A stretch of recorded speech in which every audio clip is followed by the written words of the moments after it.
You're listening to Zoom the TBT with Charge and Hayner. And as always, this is Zoom the TV of Charge Hayner. I am Andrew Hayner, my partner in Charge. How are you doing tonight? Yeah, tonight's going to be fantastic. So 1 week out, as the slide says there, from the official TBT reveal show. And there's a lot to talk about. This is probably one of the wildest brackets we've ever seen from top to bottom, and still a lot of question marks in there. Yeah, it's funny because we were going to try tape last night, and frankly, it's too hard. I mean, there's just too much going on, and we're trying to figure this out, so it's a little bit harder. So first things first, we'll keep this real quick. These are the regions. You already know where they are. The dates: Syracuse, West Virginia, you're Dublin and Wichita, you've got Dayton, Xavier, Louisville, and it's going to be a very fun tournament. It ends a short bus ride for me away from New York in Philadelphia, so that'll be a lot of fun. So Charge, a fortnight of basketball, a great festival to get us between the NBA and start a football season. It's a gift from the gods to keep us entertained, correct?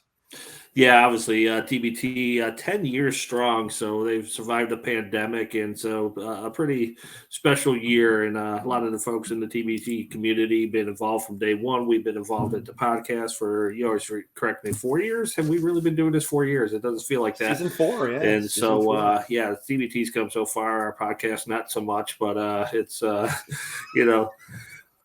good fun community, so we love being part of it.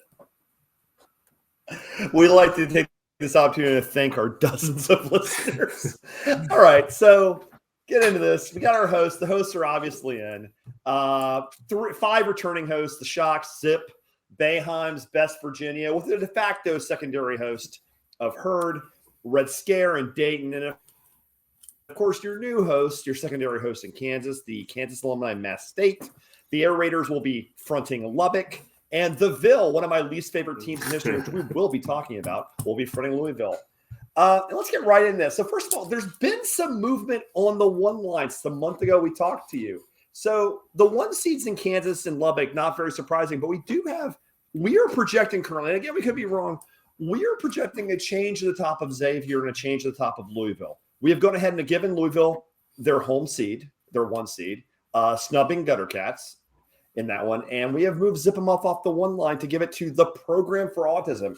Now, Charge, while you obviously want to protect the gate and the home teams, Program for Autism as a number 1 seed in Xavier makes a lot of sense, doesn't it? Yeah, that's the one where they were a late entry, so I can't remember when we did our first kind of bracketology, kind of teased it, but obviously we had Zip. Yeah, so living up to their final bid last year, they deserve a number 1. The team's better than they were last year, which we'll talk about in a little more detail as TBT progresses. But yeah, I've got no problem with the Program for Autism being the number 1 there. It is a little odd because obviously it makes it a tougher road for Zip 'em up. We talk about this in tournament all the time, that these 2-3 seed matchups when you only have 8 teams in a region are brutal. So it's going to be interesting to see how it plays out, but they definitely deserve it, and agree with where we placed them. Absolutely. Okay. And we're going to get right into this. So we're going to start in Lubbock. And normally, I want to be clear, we usually start in the earliest one, which would be Wichita. But because Wichita is, to for lack of a better term, the messiest one, we're going to end at the start. We're going to get the Wichita at the end and start in Lubbock. And no real surprise on the top line. Air Raiders, your boy Matt Mooney, always quality team. Against a bye team in Purple Hearts, not a terribly crazy matchup there. Probably a fairly easy game to pick the Air Raiders could win. The bottom is a little interesting with the Enchantment, the New Mexico alumni, versus the Ascendant, the high-quality HBCU, which had a great run to the regional final in Rucker last year. So, Charge, excitement on this side. I'm really excited about this HBCU team personally. Yeah, the HBCU team came out and really, I don't want to say shocked, because obviously if you talk to those guys and Coach Jones, they are well put together. But yeah, I think the story here is just Lubbock. This is another one of those fan bases that just is rabid. I mean, what else is there in Lubbock to do except go, watch the Air Raiders basketball, especially in the middle of summer. when it's 8,000 degrees out. So I think this is going to be a fantastic environment. And, hopefully, and I don't know enough about Lubbock, but hopefully they come support the other teams like you do see in Dayton, like you see in Wichita. And this could be a really electric region if they support the whole tournament. Let's get to the right. We're talking a little about the LA Cheaters, and in the lab, a couple guys who are more for the entertainment value. Charge is the Casper Ware fan club in effect. Oh yeah, Casper Ware's back. He's back. He's on the roster, but these guys are dangerous every year. Okay, and of course, now this is the story of Wichita last year was Bleed Green knocking off tournament favorites Everline in a really odd game, guaranteeing their spot. The North Texas alum, very fun story, and you might be surprised to see Austin's own, the actual Texas alum, down there. But Kevin Durant's not signing up, so what are you supposed to do? Charge. It's going to be a lot of fun. Talk a little bit about what excites you most about that right side. Yeah, I think for me is the Cheaters versus In the Lab, two non-alumni teams. So you'll see these matchups quite often, but just very different styles. So you got the Cheaters. I think they're going to bring a really good physical brand of basketball. Then In the Lab is going to be Devontae Friga kind of style, a little slicker, a little faster, and I think those kind of contrary styles are going to be fun to watch and see what shakes out of that. So if this game comes through, that's probably the game I'm most excited about in round one here in Lubbock, Texas. A little bit of a light bubble here, some quality teams, but it wasn't very hard to pick these 8. No disrespect to those teams. B1, competitive choice, the NOF, all good teams. The NOF was interesting because they have a really talented roster. They're a numbers game. So this is a good time to start talking about, do you want to start packing your bags? Charge, travel agency. Are there places, is there room at the end somewhere? Yeah, I still think there's room in Wichita, and this is what makes the bracketology really, really hard every year is TBT is obviously behind the scenes, setting up their brackets, talking to teams. Are you willing to move to get the best 64 teams in there, or the best 64 that kind of fit the criteria for TBT? And, this is one of those ones where I really think if the NOF wants to go to Wichita and play, they would absolutely have some room for them. We saw that today a little bit. We talked about your guys from Memphis, the Beale Street Boys moving to Wichita, which I know you're excited about, and the guys St. Louis. Oh, we're going to talk about that. Moving to Wichita. So I still think there's at least 2 teams in Wichita that if some quality folks moved out to Wichita, that they would probably get bumped. So I'm hoping that the NOF is flexible and will play anyone, anywhere, anytime, and I think we see those guys get in. Also, key point, I'll let you guys know a little secret. We usually do a little bit more of this, but we only did our special move. We did move one team. One team was moved. We said, screw it, we are packing our bags. So one team, we'll get to in a minute, has been moved. So Lubbock was pretty solid. Let's go ahead and get to the Xavier region, which I always hate the fact it's called the Xavier region. It's the school, the city of Cincinnati, but the rival Cincinnati. I'm not going to belabor the point. Prayer for Autism versus Team DRC. Team DRC is a veteran team. Speaking of this being a 10-year alumni as an 8 seed, this event's been along a while. DRC has been a big part of this, so getting them in makes a lot of sense. And we manufactured a matchup. Honestly, this is not quite a true seeding, but I want the Mayweather, the money team against Bronner's About Billions. I mean, boxer and boxer crime. How can you not love that? Charge, you were going to sold this, but you see some advantages of having that sort of juice, right?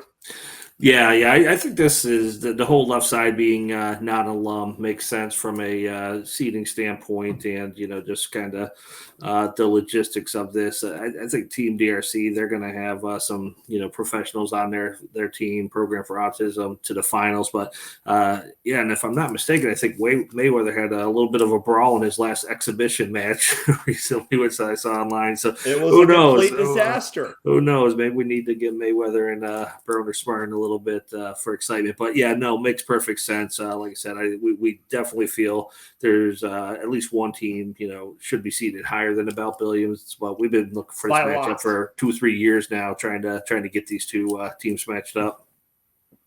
And it's always a question, too, and we'll get this in a minute, but manufacturing matchups. We do try to do that. We're talking about a lot this show because this year, as we did the brackets, we thought TBT with their regional moves has missed a few opportunities to get some matchups. There's a couple that are still out there. So this is something we're going to talk about a lot is manufacturing matchups. So If you get a seed you don't like, it might be because we're trying to get you guys on TV. That's just it.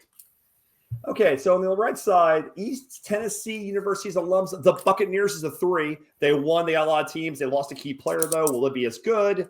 They've got some good ads. It's still a great team. Fort Wayne Champs. They're always here. They're always a pain in the ass. You don't necessarily want to play them as a 6 seed. They're a professional bunch of guys. Garrett Marks does a wonderful job. So, again, like, oh, these guys aren't going to beat us, and then they beat you, and you're like, what the fuck happened? Your 2, zip them up, and no surprise, Natty is a 7. Natty's probably underseeded here, but we really wanted that Bat Billions matchup. So we're going to force the crosstown rivalry day one. Just get out of the way. Just guarantee the gate. Charge, guaranteeing the gate with Zip 'em Up and Natty. Good times, right? Yeah, you can't go wrong there. It's one of those ones. It's almost like the best Virginia heard that, where, you know, so many years you kind of hoped they crossed each other's paths, and it just never happened for a while. It did happen last year, and so this year, I think, you know, based on this bracket, you have nothing to lose to put these two head to head, get it done, and just have some fun with that. But this is, you know, tough run for Zip 'em Up. So obviously they'll have the home crowd in, you know, Cincinnati, but you know, the winner of Buccaneers and Fort Wayne Champs is going to be brutal. But I mean, just a heavy non-alum on the other side. So there's really no easy games in this bracket. It's probably one of the deeper ones when you look at a 1 to 8. The buy-in team DRC is just really strong, and historically it's actually good. TBT. Yeah. So this is a tough one. And so, but yeah, I hope they give us Zip 'em Up, Nasty Natty, and just that will be a heck of a game to watch. The Buccaneers, they got some turnover, but I mean, they've reloaded nicely, so I'm not too worried about them being a 3 seed. They're still good. They're still good. You know, they'll show up. They got a lot of energy, and they'll play well. A lot of fun. We're 2 down. Let's get to the next one. Yeah, and I don't mind Sweet Home Alabama too. So you skipped over our bubble teams. We did. That's all right. Sweet Home Alabama. I think they got a pretty good squad they put together, and then High IQ's just been involved, trying to get in for a lot of years with 217 basketball team from Chicago, and so. But I think if something, you know, kind of goes sideways, I think Sweet Home Alabama will be a good team to slot in there somewhere. I think they're still there's an out. entire. They're not even on our. We were going to show our last 4 in, last 4 out too, and they didn't make that. They're a good team. I mean, the bigger problem, we'll get to it in a minute, is there's an entire region filled with a bunch of teams we really wish we were in. This way, we weren't able to show the level of loyalty a 10-year reunion deserves with the loadedness of the teams. Like, there's some teams that really need to be in here that we currently don't have, and it's actually kind of pretty frustrating. Syracuse. Okay, so Syracuse will almost assuredly not get their 1 seed because you can't take it from the defending champs of the 1 seed Blue Collar U. They won their first TBT last year, obviously. And Peacock Nation, an extremely dangerous 8 seed. They gave the Program for Autism all they wanted at Rucker last year. Quality team, Sean Armand, Desi Washington, quality squad, dangerous 8 seed if they get in. Big 5, Broad Street Birds. Why can't these teams just combine? But since they won't combine, let's just do some good old-fashioned Philly on Philly crime. Charge. That's a lot of fun, isn't it? Yeah, no, Syracuse is definitely one of my favorite regions from a team perspective. I think Peacock Nation, like you said, they've upgraded a little bit after exiting early last year with Sean Armand and Devin Funchess, you know, professional football player trying to turn into a professional basketball player. And I think he's playing in Japan next year in one of their many leagues. So, I mean, he may be legit. I don't know. But you got to love that matchup. Blue Collar U, obviously the favorite to win it, you know, once again this year, unless someone tells them differently, and they'll bring that blue collar mentality to Syracuse. The hard hats. Yeah. And I love the Broad Street Birds team. I think they have probably done the most to put themselves in position to earn a spot in TBT, you know, from the bubble. Like I said, we think, you know, 5 seed, you know, we played that matchup with Big 5, but, you know, they have some good fan bases behind them, some social accounts. I don't know how involved the university has been. I haven't seen much of that, but I think Broad Street Birds really went after that theme, that we're a Temple University alumni team. I've got some fan groups that are backing us, and yeah, I really hope these guys get in. If not, I'd be really disappointed, but puts a little bit of pressure on Big 5, because if these two teams really do face off and Broad Street wins, and you know, that's probably gonna kind of seal the fate for that down the road. So hopefully, it's very It's a great game, and I don't know if we'll get it or not, but fingers crossed. Fingers crossed, fingers crossed. Now, on the right side, the Nerd team, fresh off beating Syracuse in their own house last year as a 3 seed against the 6 of the Happy Valley. The Penn State teams along were moved as a 6 from Penn State, or from, excuse me, West Virginia. And again, this is where I'm going to actually start a narrative for outside is, why was Penn State moved? They could have played Pitt. I mean, we could have got a much more fun matchup. Why are they moving teams that actually have rivalries? A little confusing. In fact, especially when Georgetown is still in West Virginia. And Georgetown is a historic, ancient, and evil rival of Syracuse. If you're going to move a team out of West Virginia, why is Penn State moving, who has no ties to any of these damn teams? And they're not moving Georgetown Dog Talk, who, again, is Syracuse's #1 historic rival. I mean, make it make sense, guys. I have no idea.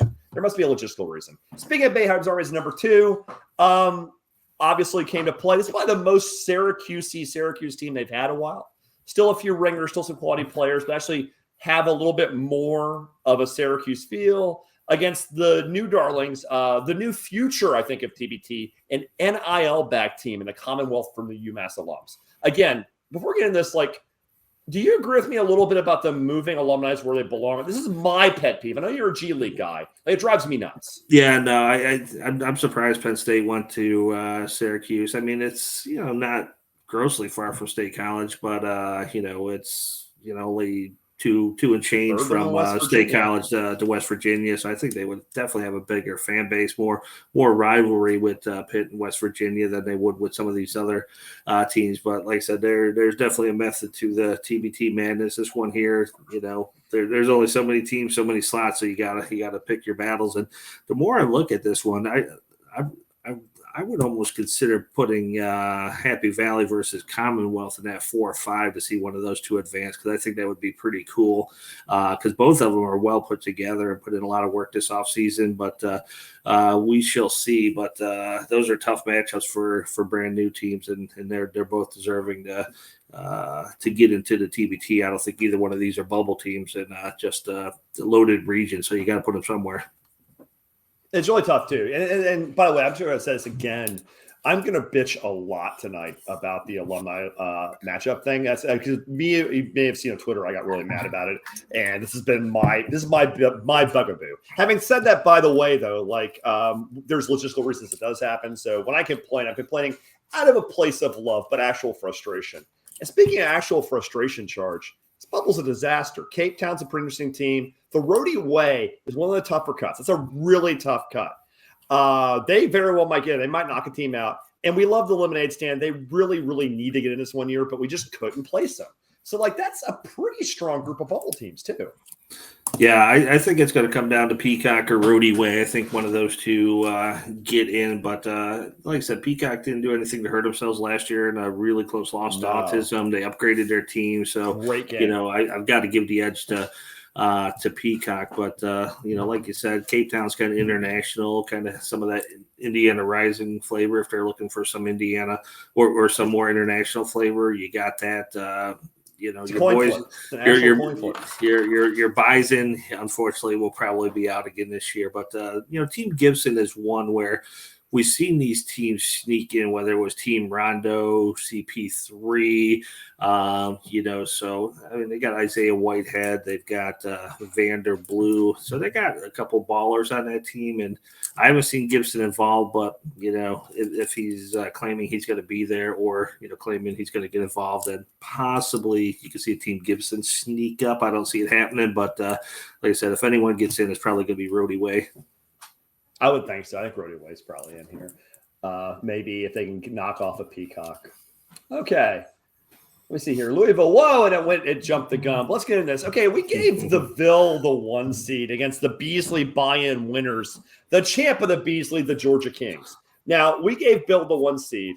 It's a Fugazi one. Honestly, the 2 seed here is the better team, I think. But we're going to we want the TBT to continue. We want them to get an 11th year. We want them to make money.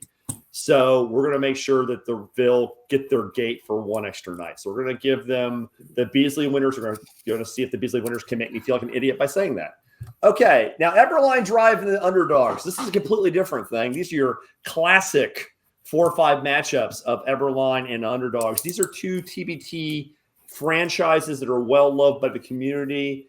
The alumni teams are coming on strong. They're really starting to push a lot of these non-alumni teams out of the picture a little bit more. So it's nice to see these teams back in. It'd be nicer to see the Underdogs in Wichita and have that 5 seed be the Memphis alumni to set up a Louisville Memphis second round game. And the fact that's not happening, I'm going to actually have a rage stroke over. I do not, for the life of me, understand why the Memphis alum who have played over 90 games or 89 games against Louisville in their history are not in this region. Like, it's the biggest rivalry you can manufacture a game for that you're not. And I'm done. How do you feel about the left side of this, man? Yeah, I think the Ville is super, super talented, and they should win that game. But the Georgia Kings are no slouches. I mean, they got Xavier Moon playing for him, and it may be because I saw him play up close a couple times in the G League. The guy's outstanding. This PJ Myers, I didn't even know who he was till Chris Thomas educated me 2 or 3 years ago and said, "You got to watch this guy. He's going to crush people," and he did. He went for 20 in that game, and so these guys are going to be a tough out. And we did talk about the Gutter Cat gang.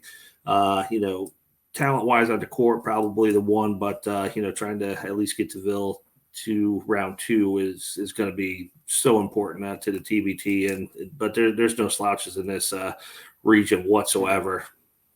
No. It's funny too. That too is also like protecting the gate. I mean, and we've had Friel on the show before, and he has mentioned he agreed with me. I said there's some degree of this is professional wrestling. So you do manufacture matchups. And as much as I'm going to complain about the Memphis move, honestly, and we did the brackets, there is a treat for me later. But Eberline and Jackson's actually, this is a game for the culture. This is a game for the people that really are into TBT. Underdogs made a national quarters once. They won their region once. Eberline's made a final. These are 2 teams that are just sort of guys who said, live by it's your team's your tournament. These are the guys who go by the old hashtag. So I as much as I'm going to complain about Memphis not being here, this game makes a lot of sense to me. And I'm really happy to see it if it happens. Okay, War Ready, Gatorverse. Okay, Charge, you don't get to talk about this. I do. I'm the Southerner. I live in New York.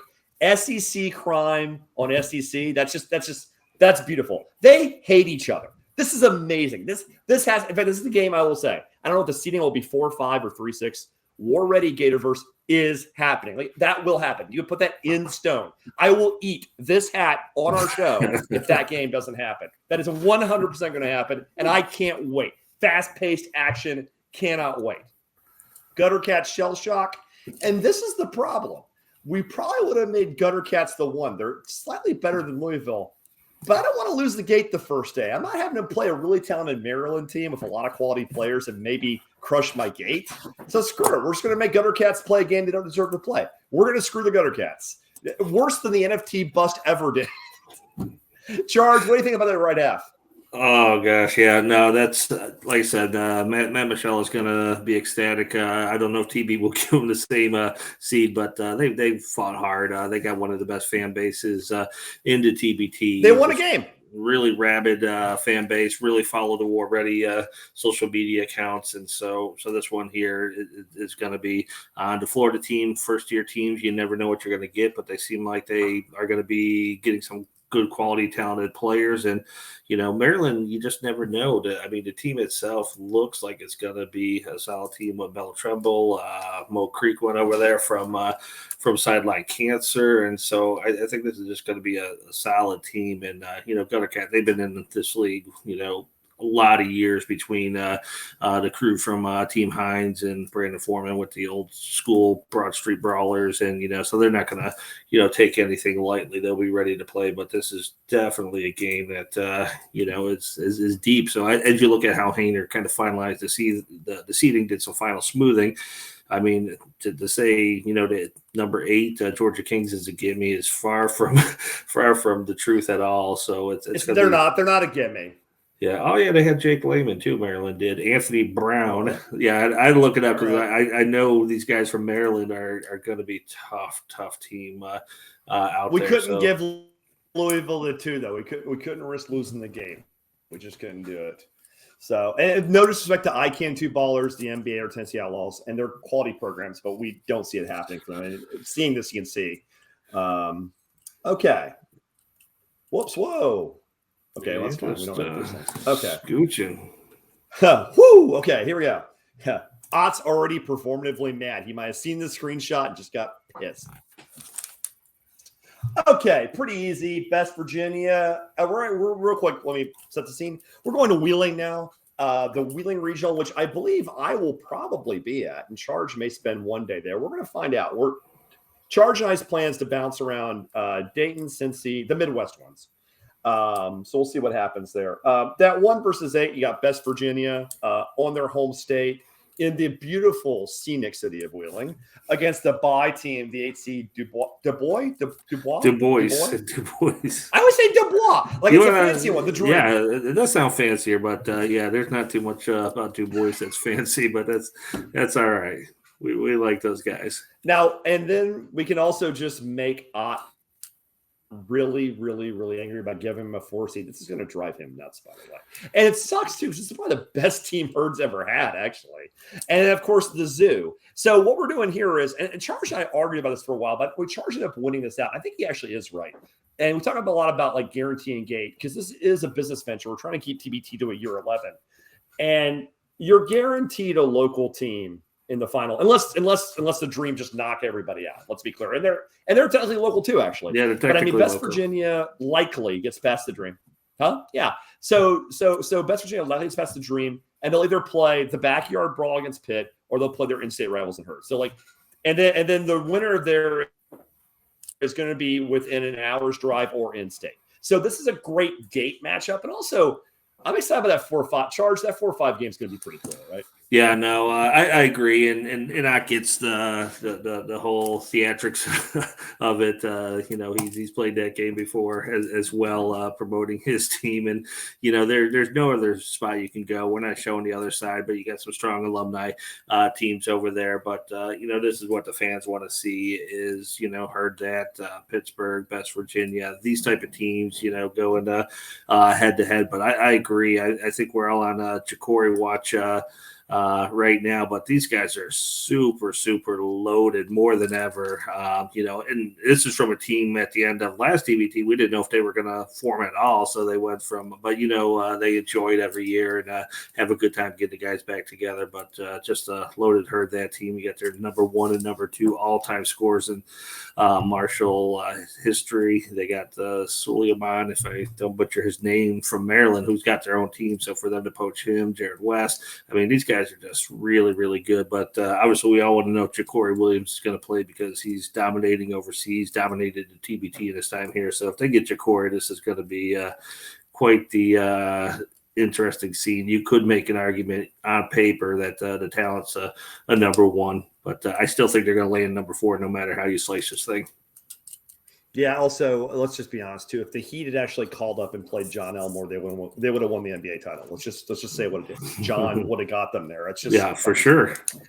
For sure, John Elmore would have got the Heat the NBA title. But Zoo Crew looks good though too. So don't sleep on Zoo Crew. So Herd that won't, but they look good. They've got some experienced guys, some young guys just out of college, so they'll show up. Okay, so Sideline Cancer has given up on being the good guys. They're black hat now. They just go and get guys and play. Very good. Probably one of the better 3 seeds we've ever seen. They poaching Dominic Jones really helps. They've got a really quality team. I mean, if you're going to play Jones and Keene, that's dangerous. And then Ram Nation, a triumphant return to a few years off. Matt's bringing them back as a 6 seed. This could be a really dangerous team. They play fast, they play loose, and they play with guts. It's always a fun matchup. Your 2 seed would be the combined TNT Challenge ALS. That is still the story so far, the early pre-bracket release, having 2 top 15, and in TNT's case, a top 6, top 5 team. Merge is dangerous. And then Dog Talk there, not where they belong playing Syracuse, not where you have an actual rivalry game. They're playing here. I don't know why. Again, this is going to be my pet peeve.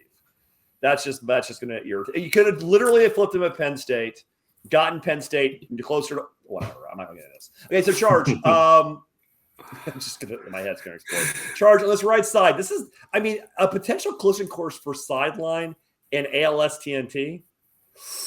Yeah, I think everyone's expecting that, and so you talked about Keene, you talked about Dominique Jones, you did mention Tyrese Rice. So these guys are just I didn't mention the loaded. former league champion MVP. Yeah, I just forgot to mention him. Yeah, he's going to be one of the greatest mercenaries in TBT history, 4th team in 4 years. And so he definitely kind of going with the flow, won his title. But looking to get a second with sideline cancer. But yeah, and Ram Nation will come ready. So that's going to be something. And this is going to be fun. And the scary part is sideline cancer. We know they're going to add more players. I know TNT is going to add at least one, star player that you haven't even heard yet. And so these guys are going to be on a collision course. I mean, for Ram Nation and the Dog Talk to play or to advance, they're going to have to really come out and put it all out there. But they're both solid teams. I mean, you look through the Georgetown roster, it's just their first year. Chris Wright's got a lot of experience in the TBT and played with Americana for autism last year. So I think both these teams know how to win in the TBT from their experiences. And this is just a loaded right-hand side, loaded left-hand side, and it's going to be a lot of fun. This might be, on paper at least, the best region. I mean, I can make a case this is the best region. I really can. I mean, we'll get there. At the end, we'll ask that question real quick. But also this bubble. Let's talk about the teams that are out. We put the Loco Showtime up. That's now my guys. That's the combined Wofford Virginia Tech that have a logo. Dream 34, which is the Virginia Dream. D2, fully loaded Flames Nation. That's like the bottom half of a bracket normally. They're all out. And this is the second worst outfield of all of them. This is brutal. I mean, my guys, Fletcher McGee's, nope, not playing. D2, always tough out. Nope, probably not in. I mean, this is ugly. Which of those teams do you feel the best about getting actually in somehow? Yeah, I think the two that have the best chances, D2 and Dream 34. And so hopefully those guys have both expressed some interest in going to Wichita. Because like I said, we think there's at least a couple teams in Wichita that could move. I feel better about Dream 34. They played last year. I thought they were in out last year, and TBT liked them enough to put them in this year. Their team's better than they were last year. Added some different players. They got PJ Hairston, Seventh Woods, who I had to Google. I'm sorry, but there's a lot of hype around him joining the team, and so there's some. Well, he's the seventh one. There's 6 Woods. He's the 7th. Of course. Yeah, exactly. I got it now, and so there's a lot there. And my biggest concern with D2, he's the best Woods. D2 is a new leadership over there, so this isn't the Grant teams of old. Obviously, Grant's on to bigger and better things with Queens, and so new leadership. So are they going to get the full kind of benefit of what Grant built over there? And number 2 is when Sean Willett did not sign up to play for D2, that just threw up a really big red flag for me. Obviously, he's related to one of the guys on War Ready, but that's probably one of the most well-known guys in the TBT and the D2 world. He just put up huge numbers every single year. He kind of runs with those guys. So I'm very concerned about D2, but even fully loaded in Woco Showtime or my guys rather, are not bad teams either. So it's going to be some tough decision maker, but I think Dream 34 probably gets the edge if someone's willing to travel. Yeah. Get on a plane, guys. Get on a plane. Okay, to Dayton, and we're going to start with the host Red Scares, a 1 seed. No surprise there. Dayton's an electric atmosphere. I had the pleasure of going there last year for a few games. Wonderful venue, wonderful team. Joey, a tight ship against Athletics Miami, who we think are buying in. Could be interesting. Metamaki versus Team Overtime. Metamaki, a Big Ten school, pretty short drive. This becomes a good place to throw some Big Ten schools, honestly, against Team Overtime. Team Overtime obviously will not have the Thompson twins this year, but they're going to be well represented in the draft. So Team Overtime, as a non-alum team, makes a really interesting case about getting these guys some high-level playing. And again, the Thompson twins going in this year's draft is starting to really prove the concept of that team. Charge, what are you thinking about that? Is that Mackey with a team like Purdue as a 4 seed, where they're really sort of Purdue is the team that is a tradition behind Big Ten staple versus the new guns on the block, this new thing team over time, relatively young. Is that a nice sort of contrast in styles or fan bases? Yeah, this one should be interesting, and I think they landed there. Obviously, the Menominee overtime. You list out some great reasons why they should play, but as we get to the right-hand side, it just kind of defaulted that way, but made for an intriguing matchup. Mark Hughes is coaching Team Overtime, so he's been around the TBT block Could you time or repeat two. that? I didn't hear that. Yeah, so Mark Hughes over former champion Mark Hughes. Overseas elite Mark Hughes, yeah, and Team 23 on one of their nice runs, and so Damian Wilkins is, I believe, the GM. So they got, obviously some great basketball minds and talent behind them. It's just a matter of, could those young kids, keep up with some guys that are already overseas professionals. And we saw with the Thompsons last year, they definitely did keep up. So with this new group of young talent, can they do the same thing? And Overtime Elite, you had a chance to win that game, and they'll have a chance this year. Menominee is just very steady. They've kind of been a good fixture and been steady for a lot of years now. Definitely. Sorry, my dog was actually barking about something. So let's ignore that for a minute to try to tape. Having pets means sometimes they're your co-host and you're like, what's going on? What are you eating? Speaking of what they're eating, let's get into what we're drinking. I'm having a beer right now. Friday Beers is a 3 seed versus the Brown Ballers is a 6 of India Rising. Could be a lot of fun. India Rising's guess our host. We actually taped them last night. We're going to release it near this show. And the beer is what's left of the Armored Athlete franchise. Obviously a very high talented team. And then, of course, you've got your 2-7 Carmen's crew making a triumphant return back to this. And Ohio 18-4 is a 7 seed. And really one of the teams that has probably had the most tenuous grip on a bid. We have them in, but by the chair of their Ginny, basically. They're barely in. Charge, we'll get to the bracket in a minute. Can you say some words for that top of who's out? I'm going to cry looking at that. That makes me so sad. Primetime, Chicago, City, Hoops, which is pure all-stars. This is upsetting. Yeah, this one here, there has to be a way to get at least one of these teams in, but we're talking the 10-year anniversary. Primetime players are legends of the TBT, and these Chicago Hoopville guys, I think they need to rebrand. They're mostly Akron University guys, from the Chicago-based team, but all these teams have stepped up. Whether it's Peoria All-Stars, Chicago Hoopville, they needed teams to get in. Someone dropped out, so once again, legends of the TBT. City team's been around for a long, long time. Josh Shelby's typically on these teams, and so these are tough to say no to, especially when they helped grow the TBT and kind of be there when they were needed. So it's just when you look at some of the other teams. Who do you take out? I think Ohio 1804. I'm nervous about those guys. Ask me. 1804, Hainer, take it. No, I like them. I think I could see them going out.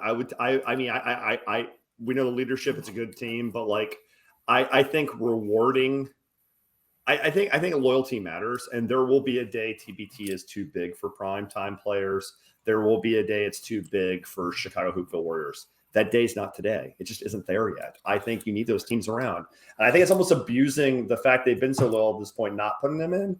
I would put, and I'll say this on air, and I like Ohio. I would put primetime over Ohio. I really would. I would just do it. And this is the impact of some of the buy-in teams. You're 10.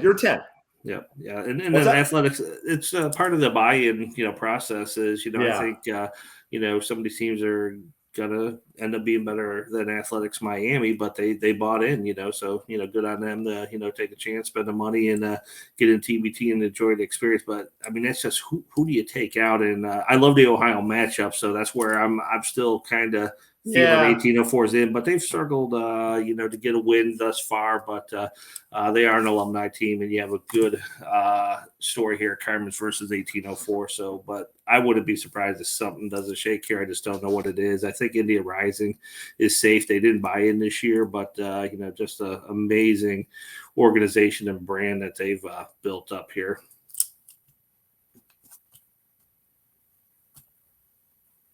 And Hainer is frozen, so golly. And he's the one that's got to click the slide, so should be interesting as he Oh God, drops off to hopefully dial back in a second. So that's what happens when you live in New York City and you're surrounded by nothing but concrete. Is just going to be really really poor internet. So that's kind of how Hainer does it. But as we're sticking on the Dayton one, obviously. The Red Scare, getting that home crowd. Because me and Hainer talked a lot about the Friday Beers team, and Friday Beers is probably on paper going to be the best team there. But to reward Red Scare for their nice runs, to reward that fan base for the things that they're doing, goes a long way. And you can flip a coin between 2 and 3 because they're ultimately going to smash up against each other. But this is the one Hainer was talking about earlier that we did make one business decision because we know teams are transferred, teams are moving around, they're going to go different places. And Team Colorado is the only team we moved because why would Team Colorado be in Dayton when you have places like Wichita that they could go to? And be a little more regional. So that was the one move we made. And so we talked about a couple of these teams on the bubble. Is if Colorado truly is staying in Dayton because TBT hasn't moved on the website yet, then. All right, so welcome back to Hainer. Had to take don't even. You want to do it that way? Do a little technical difficulties. Okay, he's going to edit this all, but had some problems. But as we were saying. The Team Colorado was one of those executive decisions we made to move out of Dayton just to put them in Wichita where it made more sense geographically. So, if they stay in this bracket, it's going to be brutal. I don't know who you pull out of this thing. So that's where it gets really, really tough. And 1804 is probably even more at risk at that point. So hey, any other comments on Dayton before we move along? New York internet, I'm bored. I had a bunch of comments and I was screaming them into a void. So let's just keep it moving. All right. So we're going to get to the last region, a double region, which is your Wichita regional. We're going to start right at the top. Your 1 seed, the Aftershocks. They won their first round game last year, I believe, by tackling someone against your bye team, the Living the Dream, which I guess Living the Dream is going to Wichita get to play a road game against 8,000 crazy people. So go with that. That's where we moved Team Colorado. We moved them in. We manufactured a matchup with the 5 seed Ram Up. So, Charge, do you feel good about our executive move? Yeah, I have no idea why they would even want to be in Dayton. I don't know, some of these players were their home based in the offseason or the GM or someone somewhere. But I just don't know why Dayton makes any sense for those. But love the matchup against Colorado State. Colorado, had some great success at the TBT in the past, and I think they'll do great out here in Wichita. Aftershocks, I always count these guys out every year, so I'm going to try not to do that this year when it comes to picking my brackets and my fantasy players, because they've proven year after year that they're going to go deep. And this Living the Dream team is not a bad team for a buy-in team. They got Thomas Welsh and Isaac Hamilton on the team, so they're not a bad team. And so I think they ultimately seed higher than an 8. But the challenge me and Hainer had is, we're not trying to just place teams into one group of 8. We have 2 groups of 8, and reading into the mind of TBT, what they want to do is nearly impossible. All we know is they probably want to keep Aftershocks and Mass Street separate, the Kansas State alumni. But aside from that, it's just kind of a little bit of a free for all. So you're going to have to, give us a little bit of a slack on the Wichita brackets, and we still truly believe there's teams in motion here. We talked about the Dream 34s. I think if they say, "Hey, I'll go to Wichita," I think we'll easily bump somebody out of this market. So. But what about the Bison? The Bison, unfortunately, the Bisons are going to miss out again. Yeah. Okay, so Show Me, which will make our boy Zoltan happy, as a 3 seed playing the JUCO products.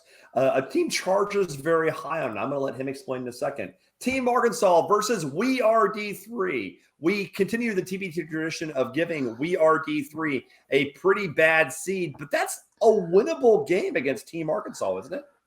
Yeah, there's not a lot of depth in Wichita at all. I think this is one of these ones that it's going to be fun. There's going to be a lot of parity, a lot of great matchups, a lot of upsets. But, Team Arkansas, lost Chris Coffey over to sideline cancer. They lost, obviously, Jalen Barford over to their own team, the Jackson, Tennessee Underdogs. Yep. I can't not imagine Dusty Hannes is going to play again this year. So, right now the star players are Sonny Weems, who I don't believe he's suited up in the TBT yet. He's always been rumored to be playing in the TBT.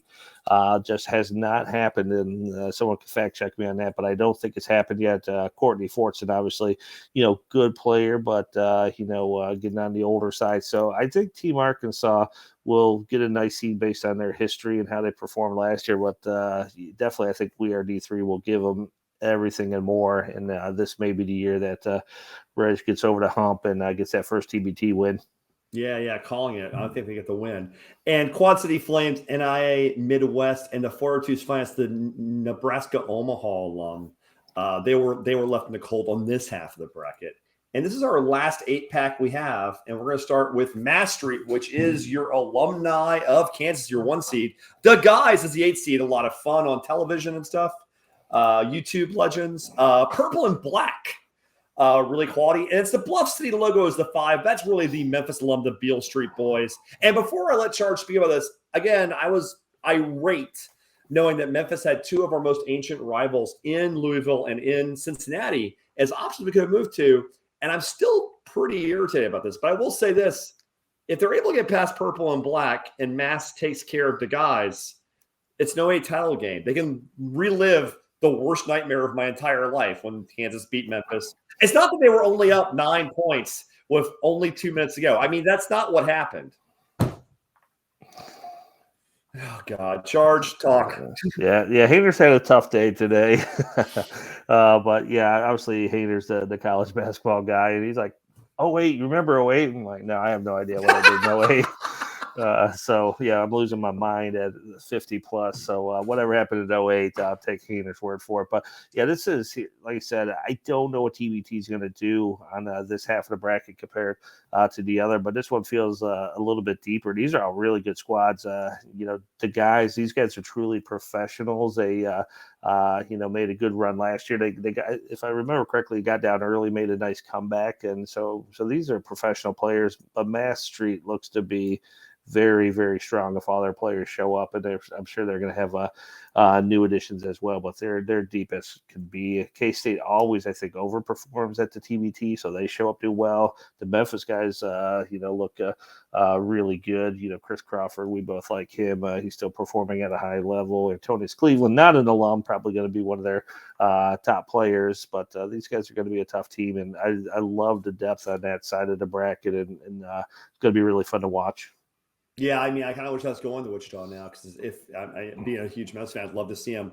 Last time I saw a Memphis team live in the tournament, they lost. So I don't think they really want me for bad luck. Stay away. I was in Richmond when they lost to DRC, which is still a shocking loss to have beaten. Okay, our last 4 teams in. The Vegas Rebellion versus Battleborn BC. We're going to have a fight on Tropicana. We're going to have a fight on Flamenco Avenue in Las Vegas between the 2 Nevada teams. That'd be a lot of fun. Reno, Vegas, fighting it out might be a lot of fun. And then, of course, your 2-7 Heartfire, former finalist, really high-quality team, versus the 7 seed, the Crew, the alumni of Valpo. So that's going to be a really fun bracket. We left out the Puerto Rico Boom and Men of Honor, 2 teams that are definitely credible, could definitely get in here if things break right, or can't make it. But Charge, Heartfire probably gets out of this if they play right, don't they? Yeah, definitely their side. They should be a walk in the park to the regional finals here. And then obviously, if things play out, Mass Street's going to look really good. So I think you'll see a pretty solid matchup. But interesting, group out here. The Crew, second year TBT Nevada. I'm not really sure. This is one of those teams where. I think if somebody like Dream 34, somebody wants to go to Wichita, that's a team that you're probably going to look at because if you look at the prior slide, you had not the Omaha alumni team. I'm trying to break it. The Nebraska. The Omaha, Nebraska alum. Some other folks, Puerto Rico Boom, Men of Honor. We really want to get Men of Honor in someday. I just still don't see it happening, even though they can field 4 TBT teams with the number of guys on their roster. I don't even know who's going to play for him. If you're going to spend that much on players, you might as well do the buy-in spot. But I just don't think the depth is there enough with the bubble teams in Wichita where, we have to assume somebody's going to move here, whether it's be one team or two teams. I don't think TBT is quite done yet with some of the moving and shifting that has to happen. Yeah, I'd agree with that. Okay, so that's our field as of today. And again, like it's actually it's already Thursday, buddy. We're doing this really late. And, yeah, that's why we're a little punchy. But it's still up for grabs. We're still 6 days from final bracket selection shows, so there's still a lot to go. But this is kind of like if you're on this page, you're not real happy about it.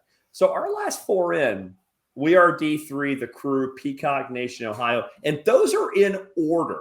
So we think the one on the left is your team number 61. We think they're actually kind of in. The Crew 62, Peacock 63, Ohio we have as our last team in. Like that's it. That's they are 64. Keep in mind they're a 7 seed, but by teams, cultural things, shift, news. Like an 8 seed might have more of a following. So remember, it's an entertainment event. Your 65th team, your first team out, we think is probably Dream 34. And then Rody Way, the Knopf, and Primetime Players are our last 3. So if you're on this page, and again, we're not the selection committee, we're just two complete idiots doing a podcast because we don't like our lives. So we could be wrong here, but this is kind of what the cut line looks like in case you're wondering. Charge, which team would you get to make one move? Not the move you think will happen. You get to make a move. Who do you do? So what are you saying? Who I'm putting in? You get carte blanche to move one team in. What do you do out of those teams? Yeah. So if we're looking at that first 4 out, I think if I had to pick one, it is probably going to be Virginia Dream. Okay, and who are you taking out? If I'm taking someone out, I think the Crew is a little bit safer because they're in Wichita. Mm-hmm. I think a team like Ohio 1804 goes out, and we are D3. I don't think is 100% safe as much as we'd like D3 because we both went to D3 schools, but they've been 0-4 through the TBT, so they haven't found a way to kind of crack the code yet. And in their defense, we were talking about this, is I get that they're 0-4, but they're playing host teams. They're playing 8 versus 1 every year. So it's a challenge. So I think D3, at some point still needs to find a way to win. But I think 1804 would probably be, because of the region they're in, it's just, one of those ones that to go out. But Virginia Dream, I still think, you got teams like Primetime Player. They've been a little bit out of the game for a while. They're back in. The Knopf, I love them. But, TBT really, I thought Virginia Dream had no chance of getting into TBT last year at all. Just zero chance. And TBT liked them enough to put them in. And so if they're willing to travel to Wichita, I think TBT liked them enough last year. They're much upgraded this year, as we talked about, that they would be the one I think gets in. So it's interesting. I have a couple pitches here, and I'm not sure which one's going to happen.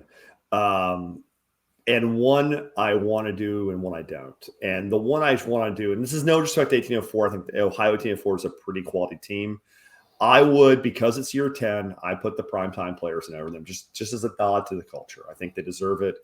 That's not a diss on 1804. They're a quality squad, and I understand that it's in Ohio and they have a fan base, but it's you have to respect the guys that got you. You got to dance with who brought you, The move I wouldn't necessarily make, but I kind of have to because of fan base size, is I'm probably going to bump Peacock Nation for URI, the Rody Way, because I want to find a way to get the A10.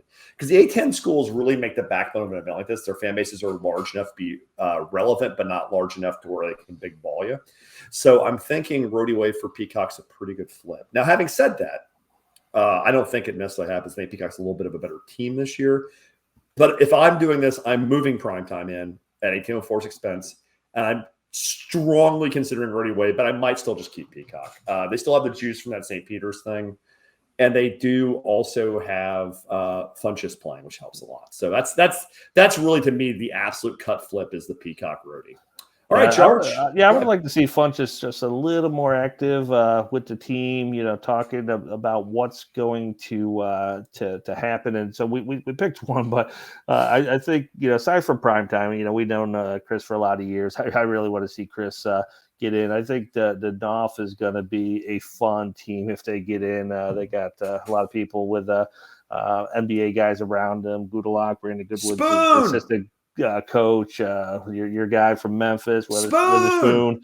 And so I think this is going to be a fun team if they get in, because they're going to come in with a chip on their shoulder and just be, out there looking to smack some people. So, that's just the thing. There's only so many teams, so many spaces. And so we'll see how this all shakes out less than 1 week from today now. So now that we're into the 15th. And so it's going to be a great reveal show. And I'm sure things will come more clear as TBT updates our website. So we'll be able to read between the lines on a few more things. So it should be a fun week of banter and kind of reveals as we lead up to the official show.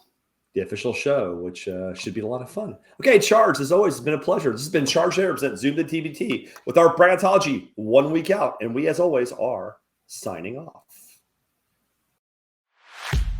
Hope you enjoyed listening to Zoom the TBT with Charge and Hayner. Subscribe to YouTube, follow on Twitter, and give us your money.